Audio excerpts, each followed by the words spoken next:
இந்த வீடியோவில் நம்ம எக்ஸசைஸ் 40 தான் பார்க்க போகிறோம். பேஜ் நம்பர் 8.99ல் இருக்க சம்மு.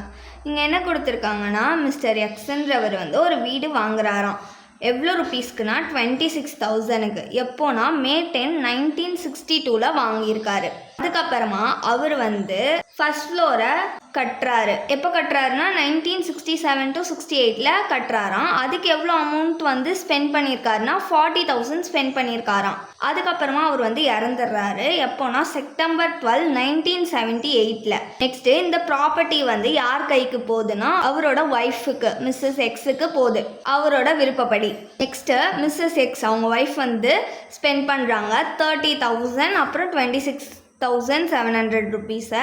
எப்போனா 1979 to 80ல் 30,000ஐயும் 26,700 2007 to 8லையும் ஸ்பெண்ட் பண்ணுறாங்க.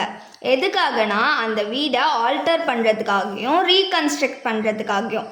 அதாச்சும் ஆல்டர் பண்ணியிருக்காங்க, ரீகன்ஸ்ட்ரக்ட் பண்ணியிருக்காங்கன்னா என்னது, காஸ்ட் ஆஃப் இம்ப்ரூவ்மெண்ட். ஓகேவா. நெக்ஸ்ட்டு மிஸ்ஸஸ் எக்ஸ் அந்த ஹவுஸை விற்றுடுறாங்க. எவ்வளோ ருபீஸ்க்குனா 45 லேக்குக்கு.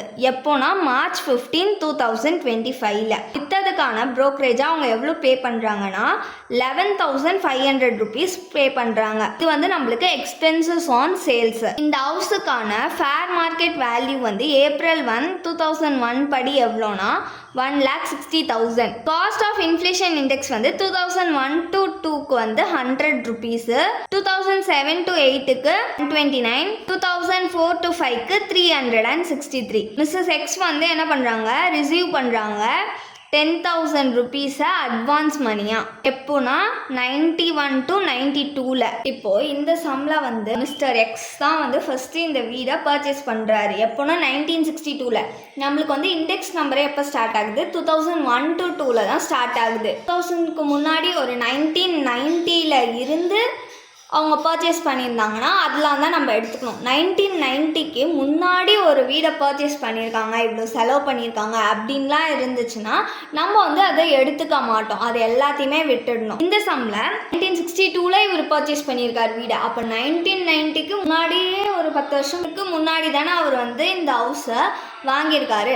ஸோ நம்ம இது எதையுமே எடுத்துக்க மாட்டோம். இந்த சம்மில் நம்ம எப்படி எடுத்துப்போனா, மிஸ்ஸஸ் எக்ஸ் 26,700 ருபீஸை 2007 to 8ல் செலவு பண்ணியிருக்காங்க ஆல்டர் பண்ணுறதுக்கு அப்படின்னு கொடுத்துருக்காங்களா, அதுலேருந்து தான் நம்ம எடுத்துக்க போகிறோம். அது நம்மளுக்கு காஸ்ட் ஆஃப் இம்ப்ரூவ்மெண்ட். நெக்ஸ்ட்டு 45 லேக்குக்கு அவங்க விற்றுருக்காங்க. எப்போ, ப்ரீவியஸ் இயரில் தான் விற்றுருக்காங்க. ஸோ இதை எடுத்துப்போம். ப்ரோக்கரேஜ் எக்ஸ்பென்சஸ் ஆன் சேல்ஸாக நம்ம எடுத்துப்போம். ஃபேர் மார்க்கெட் வேல்யூ இருக்குல்ல, இதை தான் நம்ம காஸ்ட் ஆஃப் பர்ச்சேஸாக எடுத்துக்க போகிறோம். 1,60,000. இதோட ஃபார்மேட் பர்டிகுலர்ஸ் ருபீஸ். இந்த சம்மில் ஹவுஸ் ப்ராப்பர்ட்டி தான் நம்மளுக்கு கேபிட்டல் அசெட்.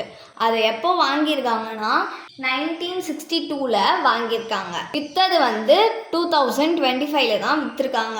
ஹவுஸ் ப்ராப்பர்ட்டின்றது 24 மந்த்ஸுக்கு அபோவாக இருந்துச்சுன்னா அது லாங் டேர்ம் கேபிட்டல் அசெட்டா. 24 மந்த்ஸ்னால் நம்மளுக்கு 2 இயர்ஸ். 2 இயர்ஸ்க்கு அபோவே ஆயிடுச்சு. அப்போ இது லாங் டேர்ம் கேபிட்டல் அசெட்.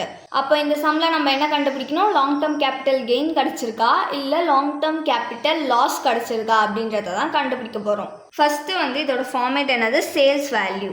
எவ்வளோ ருபீஸ்க்கு இந்த ஹவுஸ் ப்ராப்பர்ட்டியை விற்றுருக்காங்கன்னா 45 லேக்குக்கு.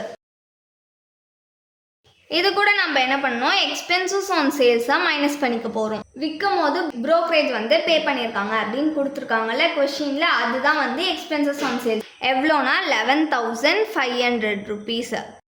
இப்போது அவுட்டர் காலமில் இது ரெண்டுத்தையும் மைனஸ் பண்ணிக்கலாம். மைனஸ் பண்ணோன்னா நம்மளுக்கு 44,88,500 ருபீஸ் கிடைக்கும். இதுதான் நம்மளுக்கு நெட் சேல். இது கூட என்ன பண்ணணும், காஸ்ட் ஆஃப் அக்யூசிஷனை மைனஸ் பண்ணிக்கணும். இந்த அசெட்டை எப்போ விற்றுருக்காங்கன்னா March 15, 2025ல் தான் விற்றுருக்காங்க. ஒரு அசெட்டை July 23, 2024க்கு அப்புறமா விற்றுருந்தாங்கன்னா நம்ம இண்டெக்ஸ் காஸ்ட் கேல்குலேட் பண்ண தேவையில்லை. ஆனால் லேண்ட் அண்ட் பில்டிங்கை தவிர்த்து மற்ற அசெட்ஸ்க்கு தான். லேண்ட் அண்ட் பில்டிங்ஸ்க்கு நம்ம இண்டெக்ஸ் காஸ்ட்டோடையும் கேல்குலேட் பண்ணிக்கலாம், இண்டெக்ஸ் இல்லாமலையும் கேல்குலேட் பண்ணிக்கலாம். புக் ஆன்சர்ஸ் எல்லாமே வந்து இண்டெக்ஸ் காஸ்ட் கேல்குலேட் பண்ணி தான் கேபிட்டல் கெயின் கண்டுபிடிச்சிருக்காங்கன்றதுனால நம்ம வந்து இண்டெக்ஸோடய கேல்குலேட் பண்ணிக்கலாம். காஸ்ட் ஆஃப் அக்யூசிஷன்ன்றது ஃபேர் மார்க்கெட் வேல்யூ தான். மிஸ்டர் எக்ஸ் பர்ச்சேஸ் பண்ணியிருக்காருல அந்த வேல்யூ நம்ம எடுத்துக்க கூடாது. ஏன்னா அவர் வந்து 1962ல் அவர் பர்ச்சேஸ் பண்ணியிருக்காரு. 1990க்கு முன்னாடி அவர் வந்து பர்ச்சேஸ் பண்ணியிருக்காரு. ஸோ அதை எடுத்துக்காம நம்ம வந்து ஃபேர் மார்க்கெட் வேல்யூ 2001 படி எவ்வளோன்னு கொடுத்துருந்தாங்கல்ல 1,60,000. நெக்ஸ்ட்டு நம்மளுக்கு கடைசியாக என்ன கொடுத்துருக்காங்க, அட்வான்ஸ்டு மணி ரிசீவ் பண்ணியிருக்காங்க அப்படின்றத கொடுத்துருக்காங்களா. அதாச்சும் 2014 to 15க்கு முன்னாடி ஹவுஸை விற்கிறவங்க வந்து அட்வான்ஸ் மணி ரிசீவ் பண்ணியிருந்தாங்கன்னா அதை வந்து ஃபேர் மார்க்கெட் வேல்யூ, அப்படி இல்லைன்னா அந்த ஹவுஸோட பர்ச்சேஸ் பண்ண வேல்யூல இருந்து மைனஸ் பண்ணிக்கணும். நம்ம வந்து இந்த அசட்டுக்கு ஃபேர் மார்க்கெட் வேல்யூ தான் எடுத்திருக்கோம். ஸோ அந்த அட்வான்ஸ் மணியை இதோட மைனஸ் பண்ணிக்க போகிறோம். -10,000 மைனஸ் பண்ணால் நம்மளுக்கு எவ்வளோ 1,50,000. இப்போ இதுதான் வந்து பர்ச்சேஸ் ப்ரைஸு இன்டூ இப்போ வந்து இண்டெக்ஸ்டு காஸ்ட் கேல்குலேட் பண்ணி தான் போட போகிறோம். 2025ல் தான் நம்ம விற்றுருக்காங்க, அதுக்கான இண்டெக்ஸ் நம்பர் வந்து 363 divided by fair market value வந்து 2001ஓடது கொடுத்துருக்காங்க, அதோட இண்டெக்ஸ் காஸ்ட் வந்து 100. இப்போது இதை வந்து நம்ம கேல்குலேட் பண்ணோன்னா நம்மளுக்கு 5,44,500 rupees கிடைக்கும். நெக்ஸ்ட் வந்து cost of improvement. Cost of இம்ப்ரூவ்மெண்ட்மே நம்மளுக்கு வந்து 2 கொடுத்துருக்காங்க.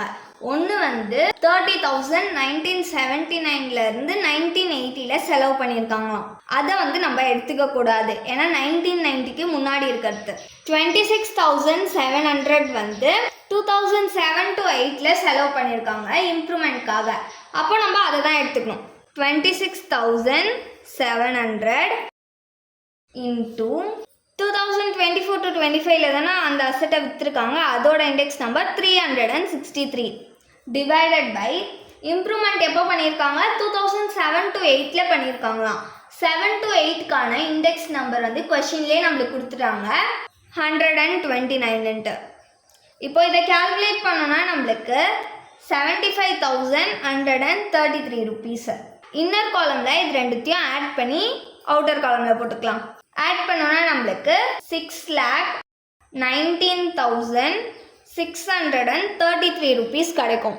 அவுட்டர் காலமில் இது ரெண்டுத்தையும் மைனஸ் பண்ணிக்கலாம். மைனஸ் பண்ணோன்னா நம்மளுக்கு 38,68,867 rupees கிடைக்கும். சேல் பண்ண வேல்யூ வந்து அதிகமாக இருக்குது பர்ச்சேஸ் பண்ண வேல்யூவை விட. அப்போ இந்த சம்மில் நம்மளுக்கு லாங் டேர்ம் கேபிட்டல் கெயின் கிடச்சிருக்கு.